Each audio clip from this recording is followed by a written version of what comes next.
Hi, Connie Jo Holmes here. Today I want to talk to you about that phrase, everything happens for a reason. But before I do, here's my proper introduction. I'm the owner of BU2BFULL Hypnosis and Coaching, and within my company, my mission is to teach individuals how to confidently and courageously move from reacting to life to owning your life. And to me, understanding, trusting, and having faith in this phrase, everything happens for a reason, is a great way to own your life.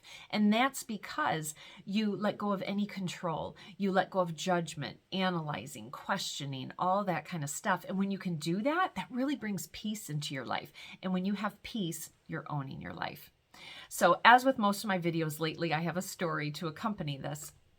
But what it is, and again, everything happens for a reason. I didn't feel it at the time, but trust me, everything happened for a reason. And as I'm telling the story, I really encourage you to think about times in your life that you've had a similar situation. Maybe not exactly this one, but the end phrase of, yeah, everything happens for a reason, and it really turned out better than what I had hoped for. So what had happened was my husband, now, when we were dating and we knew where our relationship was going to go, we had a plan. And that plan was that I was going to sell my home. I was going to move in with him. We were going to find a new home together, and then we were going to sell his house. So that was our plan. And so we started looking for homes, that we wanted to purchase together, and we found one, and we thought it was perfect. And so we put an offer in on it, but the offer was contingent on me selling my home, and it was a 30-day contingency. So we quick put my house on the market. So my house gets on the market, and I had a couple of showings and stuff like that, but no offers or anything. So then we had a showing that was coming up, and it just happened to be that showing was on a day that I was out of state, and then John was working, and the last realtor that showed our house forgot to put the key back in the lockbox. And anyone who sold a house, that the realtors put a lockbox on your front door, and they have a key in there so that any realtor that comes, they have the code to get in, unlock the house, and there they go. Well, that is like so common. Like, who would really forget this? But this last realtor did. And so when these people show up to look at my house, and it was kind of a weird scenario because I think they had like one weekend to find a place to live and put an offer in, because I think there was a job transfer going on or something like that. So they show up at my house. They love it from the outside. They love the property, all these kind of things. They're ready to go in the house, and there's no key. So my realtor calls me all in a panic and frantic and everything. And he's like, Connie, is there a backup key and all this stuff? Well, there wasn't, because I was out of state and John had the other one, but he was at work, and, it just didn't happen. So these people did not get in my house.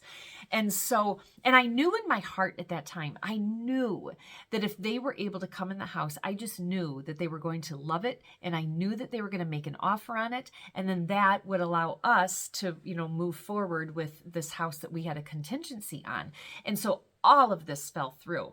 And so at the time, both of us were so devastated because we thought that this other property was perfect. And so we were just beyond bummed out.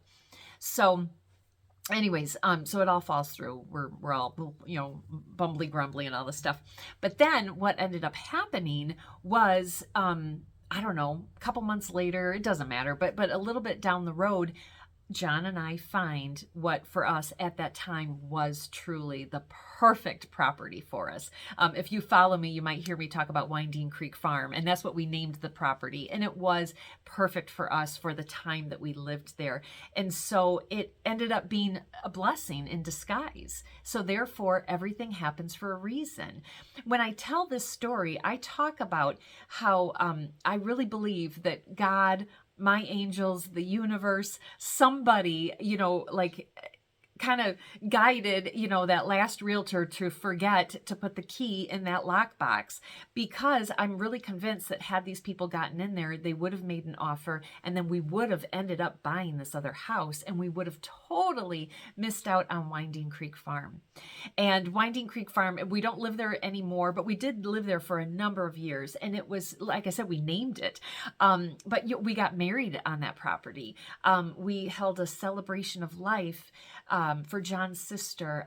We held many milestone birthday parties there. We held our grandkids' baptisms there, all these different things. And so it truly was a house that was enjoyed by so many people. And we would have missed out on all of that had that key been in that lockbox. I'm just convinced of it. And so that's why I just love that personal story, because to me, it is that shining example that everything happens for a reason. So I share that with you, and I also encourage you. So one, like, comment, share, and subscribe to this video if you like this, but also please comment and share your own story. We've all had those times where something happens and we're so devastated that it didn't turn out like we wanted it to. But then sure enough, and it might be one day, 1 week, 1 month, 1 year, 10 years later, but we are able to look back on that moment and be like, oh my gosh, I'm glad that didn't, happen like I had hoped and prayed for. What actually happened was so much better. So if you have a story like that, which I know that you do, please share that in the comments. But also, if you are in a position right now where you're feeling a little bit bummed out because something didn't happen how you had hoped it would, trust me, everything happens for a reason, and something better than what you had hoped for is going to happen for you. I promise you that. So, all right, I hope that was helpful and encouraging. Again, if so, please like, comment, share, and subscribe. But really, most importantly, share your story, because people love to be inspired by things like this. All right, thank you so much.